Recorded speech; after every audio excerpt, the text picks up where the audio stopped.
जिस नारी को 30 साल हो गए हों, बच्चे नहीं हों, 35 साल हो गए हों, संतान नहीं हो, 25 साल हो गए, 20 साल हो गए, संतान का सुख ना हो, और डॉक्टर ने कह दिया कि कोई बहुत बड़ी बीमारी किसी व्यक्ति को है,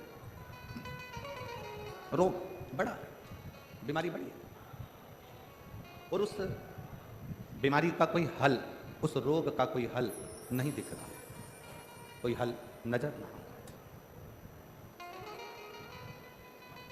कोई हल दिख ना रहा, तो बैसाख महीने में शिव सप्त तीर्थ का एक अनुष्ठान अपने जीवन में जरूर करें। मट्टी के पात्र में जल भरना, और मट्टी के पात्र में जल भरकर प्रतिदिन रोज 7 दिन का ये नियम होता है सप्ततीर्थ का। सप्ततीर्थ बस विराम जो है उसका प्रदोष के दिन होना चाहिए, और बैसाख के महीने में जब आप सप्ततीर्थ का अनुष्ठान करें, 1 घड़ा जल का रोज भरें प्रतिदिन, और 1 बेलपत्र, 1 शमी पत्र उस घड़े के नजदीक में कोई पात्र में अवश्य रखें। पात्र को, जो जल का घड़ा है, जल का पात्र है, उसको मट्टी के ही दीप से या कोई श्वेत वस्त्र जिसको मला गया हो, धोया गया हो, साफ हो, उस वस्त्र से ढक दें। एक दिन एक शिवालय में जाएं, शमी पत्र अशोक सुंदरी वाली जगह पर समर्पित करें। अशोक सुंदरी की जगह जानते हो ना आप लोग? अशोक सुंदरी की जगह पर शमी पत्र समर्पित करें। बेलपत्र जहां आप खड़े हैं उधर से डंडी का भाग आपकी ओर हो, और